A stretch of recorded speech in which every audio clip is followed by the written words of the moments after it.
Chào các anh chị em đam mê Ruby, beta và các loại kế vân vân nha. Hôm nay mình sẽ hướng dẫn làm hồ xô cá bằng kính 5 ly nha bạn, kính 5 ly.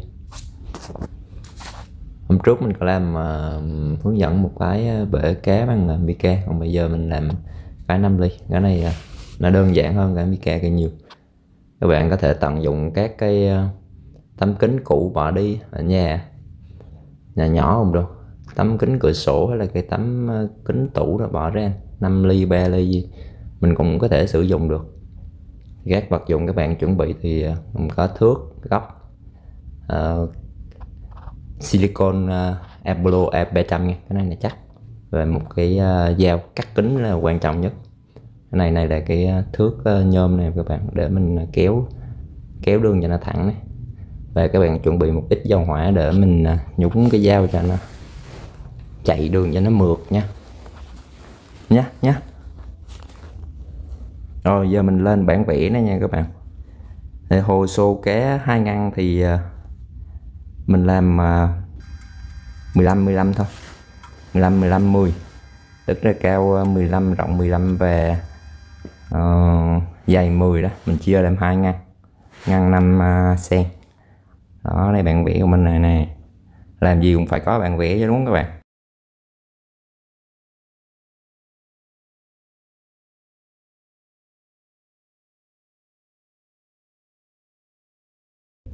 Cứ các bạn cắt đúng 15 đi, rồi tí nữa mình chia tiếp 15 sau cho dễ.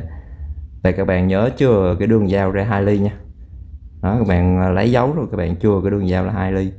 Các bạn mà lấy dấu để giống nhau là cái đường dao nó ăn vô là lệch à. Rồi các bạn đè thật mạnh và cắt. Đó, các bạn cắt cho đều tay rồi, để lót một cái gì đó là ấn nhẹ một cái đó, vỡ liền.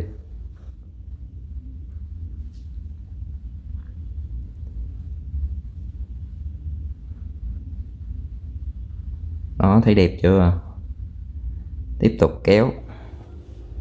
Các bạn nhớ canh đều tay nha, không để nó lệch là nó ăn đường méo là hư chuyện à.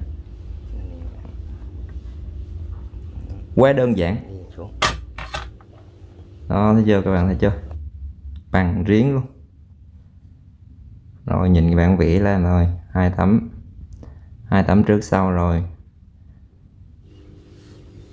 Theo bạn vẽ nha các bạn.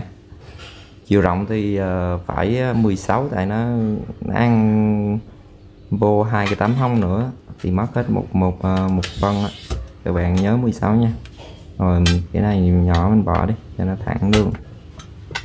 Đó, các bạn đo 16 này, 16 nhân 15.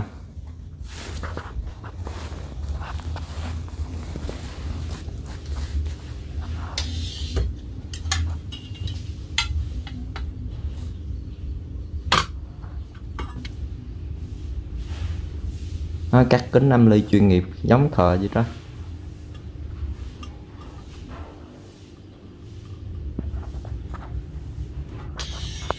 Này các bạn lượm mấy tấm kính bỏ bể còn nhỏ thì mình cũng làm được, đỡ tốn chi phí phải mua kính rồi ra tiệm mua rồi làm biến đặt hàng. Thôi mua cái dao với lại ít silicon về nhà làm cho nó tiện ha. Các bạn nhớ theo dõi kỹ cái thao tác của mình làm là các bạn bảo đảm 100% các bạn. Đây cái vách ngăn nha các bạn, vách ngăn thì các bạn nhớ trừ ra còn khoảng 14 15. Các bạn có thể làm 14 để ở dưới cho nó hở cao. Cái này mình không có để hở thì mình làm kín lúc mà nước nó qua cũng được, tại chỗ đó mình không dán nhé. Đây hai cái đường mình dán chạy keo hai đường này nè. Đó, với cái đường hai cái mặt trước sau thì mình chạy 3 mặt nha.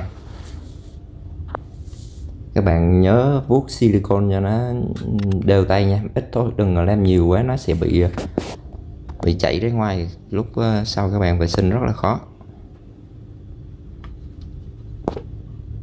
Hai cái đường biên của cái tấm vách ngăn.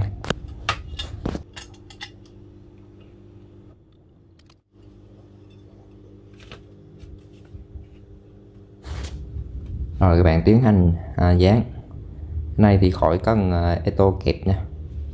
Đó, các bạn chỉ để nhẹ vào là dính thôi.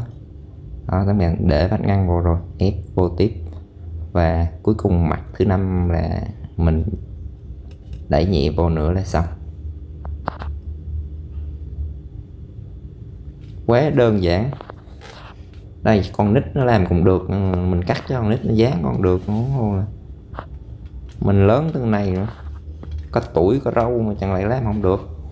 Rồi lấy một cái miếng giấy gì đó, vuốt keo đi cho nó sạch sẽ nha, sạch sẽ đẹp, sạch sẽ đẹp để khỏi làm vệ sinh cho nó cực. Rồi cái này mình đã dán xong. Các bạn để khoảng 12 giờ là nó sẽ khô hoàn toàn. Đây, sau 12 giờ mình dùng một cái dao rọc giấy để mình cào bớt cái keo nó còn dính không bám lại nha các bạn.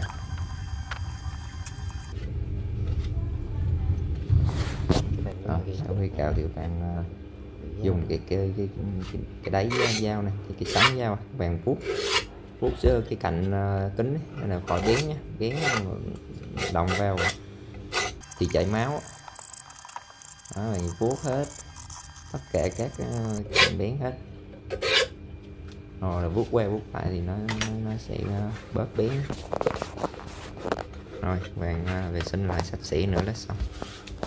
Bây giờ thì mình sẽ tiến hành dán cái đế của nó để cho lúc bỏ để lên để xuống chỗ cứng cho nó khỏi va chạm, cho nó khỏi bị vỡ kính nha. Đó, các bạn dùng keo hai mặt dán xung quanh, rồi mút mua tăm mút mỏng 1 ly các bạn, ở ngoài tiệm sách nó có bán 20.000 tấm hết trời luôn, 2 mét vàng dán được mấy chục hồ luôn. Đó, các bạn in xuống rồi lấy dao cái cắt là xong. Cái cách làm hồ này thì các bạn ở nhà mua kính hoặc là lấy kính cũ các bạn cũng làm được hồ, mấy cái hồ beta nhỏ để mình form cá cũng được nè, rất là very good. Đây là mua decal là xanh hoặc đen, các bạn muốn màu gì thì các bạn dán vô sau lưng để làm phông nha. Ở đây thì mình để cho các bạn thấy thôi chứ mình không dán. Rồi chế nước vô, bắt đầu sâu cá nè. Và đây là tác phẩm đã hoàn thành, vượt hơn mong đợi. Rồi cho Ruby vô. Rồi con này còn cái gì đây? Này HP Blue rong xanh vậy các bạn, mình muốn trước mình lộn. Đây mấy em heo nọc này, pin bon với lại rồng tím chứ, đây là rồng tím. HP Blue và HP mình bữa nó chết hết. Thấy đẹp chưa? Đó, mình có một cái đèn sâu cá Ruby đây, bữa nay mình sẽ hướng dẫn các bạn làm đèn sâu cá, muốn màu gì lên màu đó luôn. Đó, thấy đẹp chưa? Rồi cảm ơn các bạn đã theo dõi video. Rồi đây là kết thúc, các bạn nhớ đăng ký kênh, like và share. Cảm ơn các bạn đã theo dõi thôi. Tạm biệt các bạn nha.